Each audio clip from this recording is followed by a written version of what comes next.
You already know this is Steel Sharpn Steel. Today I got one of my boys with me. This is like playground shit. Sir, good, this is deeper than fucking like playground shit. Niggas was there, you know what I'm saying? I'm gonna let you introduce yourself and shit, my boy. What's good, y'all? My name is Enzo. Upcoming MC out of Brooklyn, Flatbush. Talk your shit, Flatbush in the building, you know what I'm saying? Man, here to support Steel Sharpn Steel. What's up, man? Yeah, man, we're gonna talk some shit today, bro. So, you know, shit is always organic. Niggas gonna talk about really just the impact on music culture today, bro. Right. So, but I gotta first start off, like, we was already talking about it earlier off cam, but me asking you, like, who your favorite rapper and shit? We was talking about the Cole versus Kendrick, but like, who your favorite rapper? Yeah. I definitely have to say, like, my favorite rapper would have definitely be J. Cole. Okay. You know? But that, you know, it's generational shit. So, like, are you talking about, like, now or, like, overall type shit? Well, overall, like growing up, my favorite rappers has changed. Like, when I was, like, young, maybe, like, elementary school, I was really listening to, like, T.I. and 50. Oh, now T.I. had that shit. Yeah, T.I. and 50, which is funny because they going back and forth. Oh, yeah, they got their little thing, their little tension and shit. 50 a bully, bro. Yeah, that's just what he do, bro. I mean, I get it. That's I fuck with the character, but sometimes it be a little too much. But he a good dude. He got classes out there. What's your favorite 50 album? Get Rich or Die Trying? Massacre for me, bro. What? Yeah. Really? Yeah, bro. That's interesting, bro. That's interesting, bro. Like, when you look at mad people, bro, like, you said Cole. I feel like Cole shit that put him where he at. We talk about that too as well. Right. It's Forest Hills Drives in terms of albums. Yeah. But like, what album you feel like did that for you that made Enzo like get back to it, go back to the drawing board and shit? For Cole? Yeah, or just in general, like which album like it don't got to be Cole, Logic. You know what I'm saying? I see. Well, for Cole, when I heard Born Sinner, because it's crazy, because like I started rapping in high school, like junior high school. Oh, you just started? Yeah, I was in junior high school is when I really started, like really taking it more serious. And shit. Yeah, so around those times is when he dropped Born Sinner. You know, and like back then, my whole thing was like I was trying to get to JayZ, bro. You was on the same mission as Cole. Yeah, in a sense. Bro. So especially like coming up, like because I come from a family of music, bro. Like my uncles rap. Word. Yeah, I don't know if you heard of like. Back in the day, like Roxanne? Oh, wait, that's still? No, that's my other uncle. That's his era, though. Yeah, or whatever. So, my other uncle's name is Doc Ice. Like, we was TFO, like old school. And then I had another. That shit sound like the 80s and shit. Yeah, Roxanne shit. Like, so, yeah, my other uncle started rapping. I used to be like young, being in the studio with them when they was creating these shit. Yeah, so you've been around shit. So you've been around like the freestyling, like just freestyling, the whole gritty. Yeah, the process, how to punch in and punch out, ad libs and all that shit. Like, I always been around it. I just wasn't doing it. Yeah, I was trying to play ball and shit. Yeah. So so they whole shit was like listening to JayZ. Because Hov is the blueprint, though, in a sense. He the blueprint. Right. Yeah. So then they was listening to Jay, and I started listening to Jay, and then Jay just became like the fucking. He's like the example, like he's like the Mountain Rushmore. Yeah. I give JayZ like the top one. Yeah, you know what I'm saying? Exactly. Like how Floyd would be that for boxing, and you got like Jay. That's another story. Yeah, bro. You know but I be feeling like sometimes with Hov, he's so unbeat, like so like untouchable, bro, with his music. And then it always goes back to that Nas conversation, like, you know, Hov and Nas. But it's crazy, like, you know, being an African descent, we always got to compete with each other. That's like our nature. But unfortunately, I don't feel like it's needed to put us in terms of progress. Correct. But in regards of music-wise, like, would you feel like which era was the best beneficial value for people of our, you know, where we come from? Because, you know, with music, bro, like, not to cut you off, I'm gonna let you rap and shit, but, you know, with music and shit, it's like, we listen to this shit every day, you know what I'm saying? Like, no matter how we look at it, it's like our ears, that's everything. So, what do you feel like, which era was the type of music that was like healthy information to grab? Oh man, it's weird because it's kind of like a twofold for me, bro. Because I feel like back then, obviously, you had like the Nas, you know, and you know, pushing the message. But I feel like the era today, it just teaches you like when we were speaking about like entrepreneurship, and, like, you know, doing your own thing, even though like maybe the music might not be as what it is, as like substance, substance as it is, but I feel like still those same artists like show you like the direction you can go. Give me some examples. Doing your own shit. I know you're gonna say Nip. Nip was a perfect example. Cole still a perfect example. even though Tory did some bullshit, I feel like him getting off his label and you know getting his masters and having his own. And that too, like I don't know if you really listen to like the underground music, but like obviously you know we both from Brooklyn, so we seen the tragedy of having to Pop. But like you know, rest in peace, Pop, bro. He's a legend to me, bro. But in regards of like the Chef G's and Sleepy Hollows, you know, because these are people that may be your colleagues. That's gonna be your colleagues type shit. You know, gonna put into existence. Right. But like, I see them doing their own masters and it's so good to see people that's young that's learning that now. You know what I'm saying? Because we ain't know that back then. Like regular record labels was fucking us over for a long time, bro. 360s after 360s after 360s, and it was middle. Yo, explain that shit though. Like 360 deal. I don't really know how that shit really works. To my knowledge, the 360 deal is where they'll give you a certain budget, but then everybody has like a percentage. I don't know exactly how the percentage is broken down, but it's just like the money is not strictly for you. Like you have. So it's like no matter. So we'll say it again. What you mean? Like I don't better put this. So if you in a 360 deal, which is not gonna happen. Like how does that work? Like you know. I think basically it's like the revenue that I would bring in from like an album, like the label would give me like an advance money. Okay. There's a percentage of people I would have to pay off. Oh, so it's like more so when you own your masters, it's really just independency. Yeah. So for example, like Young and May. Correct. Okay. Yeah. So and then the percentages vary, and especially if like you don't got like no name. Yeah, it could be definitely like humbling. They're gonna fucking. They gonna violate they you, gonna violate, bro. But it like that, like tell the people, bro. Like anybody that's rapping, like at the end of the day, like you got your own following. Niggas fuck with you because you got some substance, bro. Like check out his shit. You can follow you telling me your socials and shit. You can follow me on Supreme Enzo, but like instead of like SU Preem, it's SV Preem. But that V there. We need that for culture. Yes, sir. You go on Spotify, Apple Music, Tidal. Suggest y'all go on Tidal, Black owned. Tell me your new shit too. Yeah, my new shack. Got a record out, my boy A1 Ant. That's called Get Into It. I got my own project out called Now or Forever. You could type that in, listen to that tape. I got some new shit coming probably towards the end of this year, on top of 2021. And yeah, man, it's lit, bro. I'm like excited. I'm excited. I remember last time I've been like this excited of like the new content I've been making. Yeah, I feel like it's challenging. It's been challenging me. But like, what's your approach though? Like, 'cause you know, at the end of the day, you can rap. Niggas talk. Like, I see you talk dirty. Yeah. When you follow his socials, you got the book. Got you know, you don't got Twitter.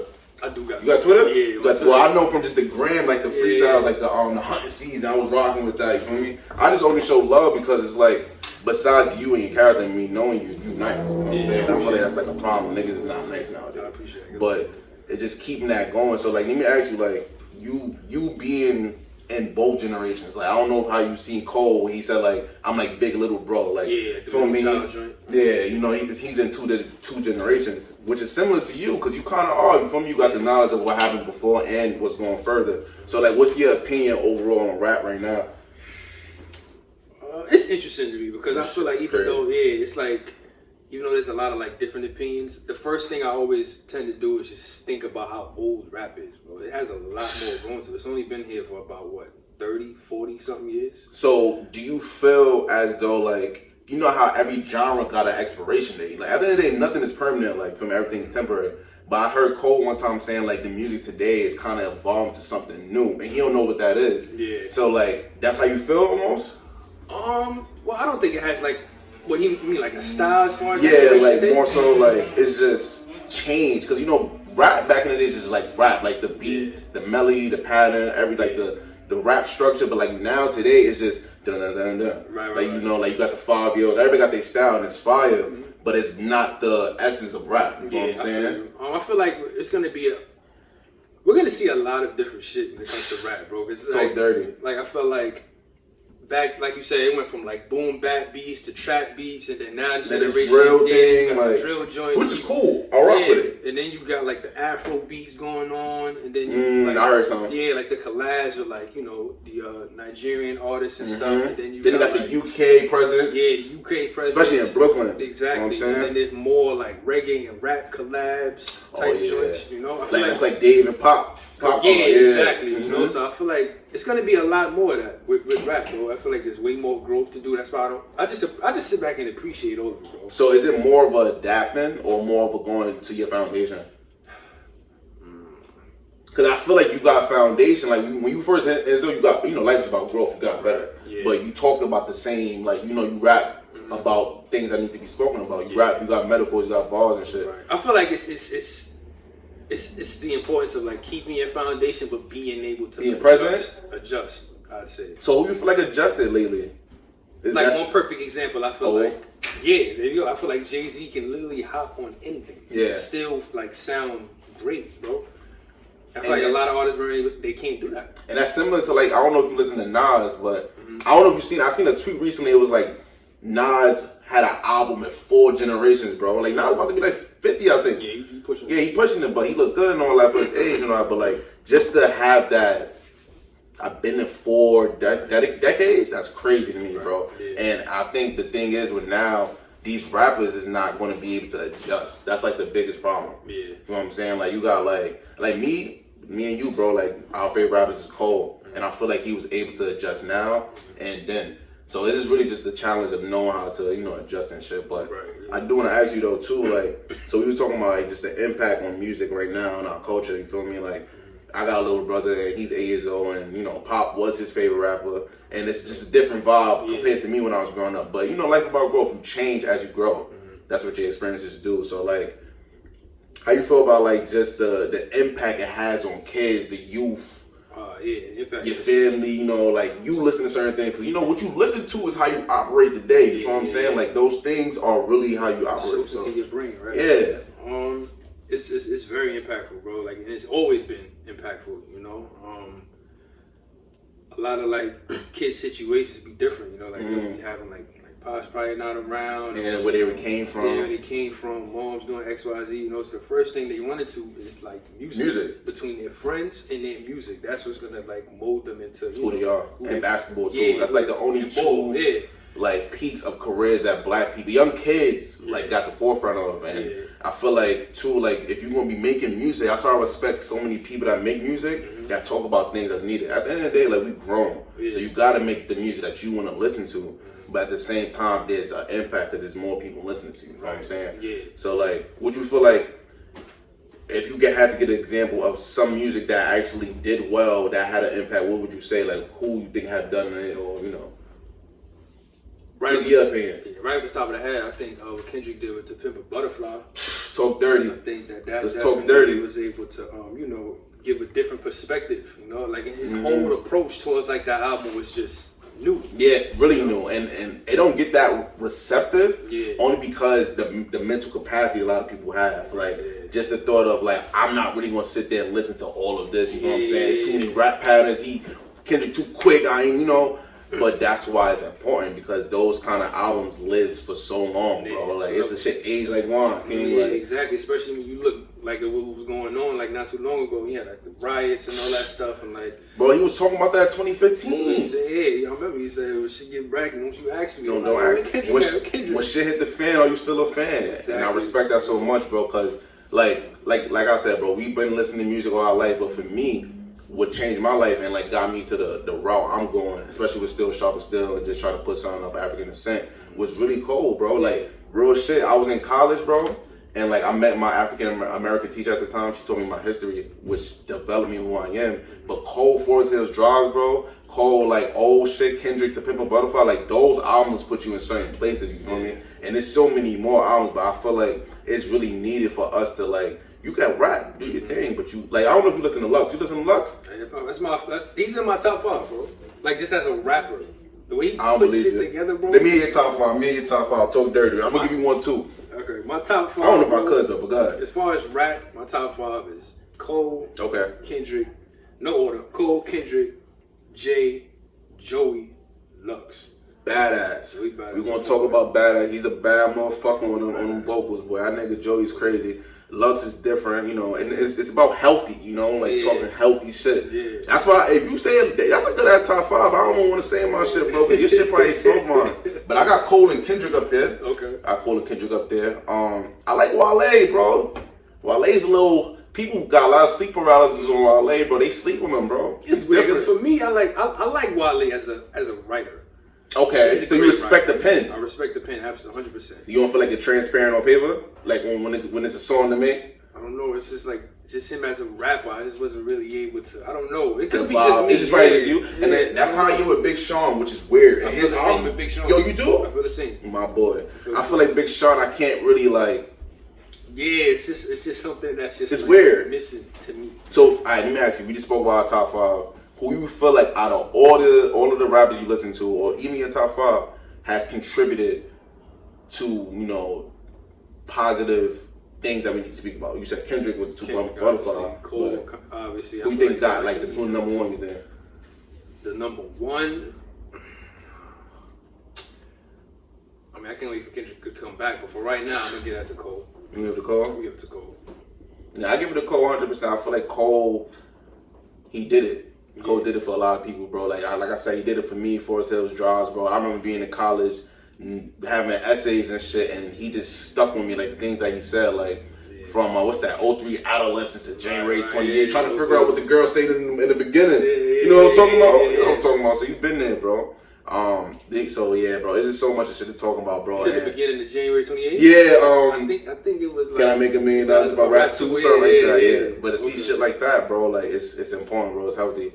And it's crazy that you spoke about Lux, bro, because not even to talk about battle rap, bro, but like that's an environment where people are very disrespectful, have an inhumane mouth, you feel what I'm saying? But the fact that Lux is like people like Lux, I don't know if you listen to who else is like that. He commented on one of my shits too. Who keeps a comment? Yeah. I'm saying he commented on one of my shits. Lux. You lying? Yeah, when I talk about it. Tell the people. Yeah, I had freestyled on Static Select. Okay. I had went up on Power of 5. I did a freestyle and shit, and then somebody tagged Lux. Yo, Lux. Talk dirty. It's healthy. It's a healthy conversation, man. So healthy. He conversated. That's what he said. He says healthy. Healthy. You know what I'm saying? I was at what's that, Lighthouse in Harlem. I don't even know Lighthouse in Harlem. Getting some food. That nigga Lux was running, jogging and shit. Yeah. I respect him, bro. Like niggas like Lux, bro. Like they talk about the correct shit, bro. Yeah. So like, I know we on that topic of talking about the right shit, but like, what do you feel like if it's something that's that gap that gap that needs to get filled? What is something that needs to be talked about in terms of the climate of the country we live in right now? What do I feel like needs to be addressed more? More. Off the top of the head, I'd probably say unity. I like unity. Unity, individuality. You can't equip others unless you equip yourself. You feel me? You gotta lead yourself first before you lead others. So I definitely believe in self-empowerment and self-mastery, bro. Right, for real. More entrepreneurship. So dirty. More ownership. Ownership of your own. Black creations, bro. Black creation, like try to own as much of your own shit as you can. Like, yeah. You know, because I feel like that transfers over. That's everybody talks about generational wealth. That's where it's at, bro. You gotta have your own shit. I feel like to break that economic power, the whole racial shit, you know, it's going through the economic power, like learning like financial literacy. That's why I respect niggas like Net, bro. Like showing niggas from the hood, like listen, you can have something up the block. You feel me? You can go up the block and grab something. You feel me? Or you know, even though he has his own strains of weed, like things that he did, he was an entrepreneur, and that's the whole point to it, bro. Exactly. And I respect people like Nip. I respect people like who that 50 too, like 50's another one. 50 just people that got their own. You feel what I'm saying? But you feel like how you feel about like just like financial literacy in terms of like hip hop? You feel me? Like understanding your masters and how you feel about that? Very important, you know, especially when like, because I feel like it's just that would be the first thing I would think of. Like if I'm putting in all this work, and this is my shit. This is mine. Like, I'm writing this down and I'm putting in all these hours in the studio, etc. Like why wouldn't I want to like? Nobody want to kiss in locks. Yeah, you know what I'm saying? So it's just like that's very important, man. And I feel like this generation is learning it more. It's like you mentioned Chef and Sleepy. They waited a minute, a long time, anything, because they get it, they understand it. You know what I'm saying? So I feel like we need to promote that more, and like not even in just rap, but like in everything. We just need to like have more of our own shit. Like when I was looking back at you know, like what the NBA was doing with the whole Floyd and all, etc. Because I feel like at this point it's just like, why can't we have our own like NBA by now? Yo, I don't know if you've seen the shout out to Kyrie Irving. I don't know if you've seen what he posted, but he was like, Kendrick Perkins, you need to apologize. I don't know you. I don't really worship the elite, but in terms of the NBA, that's my culture. But you gotta apologize to Kyrie because I feel like they was counting him out. He was been talking about having his own NBA, bro. So how you feel about that? Like boycotting for less than 24 hours. How you feel about that? Bro, I'm all for it. And I feel like if you're gonna boycott, like really boycott, you know what I'm saying? That's what I'm saying, like for it to be under 24 hours, bro. Yeah, bro. Like this ain't like no detention, bro. Like it's just trying shit is real, bro. Like, bro, yeah. I protested for what's this 14 days straight, bro. Mm-hmm. I was supposed to go to the Million Man March in DC last week, but like you gotta have sacrifice because at the end of the day, bro, the ancestors did it for us. You feel me? We don't gotta go all spiritual and all Black history today, but real shit, like you gotta have sacrifice. How the fuck you gonna boycott for 24 hours and then play the next day? That's what I'm saying. You know what I'm saying? It's counterproductive. And yeah, I feel like niggas just need to promote more of that, bro. More ownership. Yeah. I feel like we have everything that we need. We got the degrees. You know what I'm saying? Like, we got everything. Our ancestors could see what we got now, we got bro. access now too, bro. Oh, yo, I said some funny shit the other day to my mans. I was like, yo, what if I mean, this is definitely impossible, but what if our ancestors had social media, bro? Or just have some technology tool, bro? You know how much progress it would be, bro? Like, it's just sad, bro. I feel like we don't got no excuse right now, honestly. I like that. We don't got no excuse. Yeah, I like that, bro. Get financially free, you know, and work towards, you know, having our own. We have everything we need. That's a Especially fact. with this internet shit, bro. You could look up anything. You could make money literally from your phone, bro. Yeah, bro. And this is so, and I like how we're just learning more about, you know, like our the money market, like our culture, and like stocks and shit. Yeah, that's so dope. And that's how you break in, right. Learning how to fix the system. Like I don't know if you ever Cole say he said I didn't make it before I fake it. Some shit where he faded and then he faked it till he make it, till he made it, whatever. And just knowing how to get under the system, that's how you gotta do it. And I feel like with stocks and financial literacy, bro, that's important, bro. Like I don't know if you listen to shout outs to Mickey Facts. You feel me? I'm really in tune with the battle rap shit, so I'll be watching a lot of people, you feel me? So Mickey Facts had a whole freestyle about credit seminar, bro. Nice, okay. And like when I hear Hov talking about credit, when I hear like Nip really emphasizing and embracing having ownership, bro, it's really feel like you're on the right bro. path. You know? Right path, bro. Another thing I also like to say, I feel like we gotta like just stop making everything like a competition, bro. That's what I was saying. Like it's sad that as the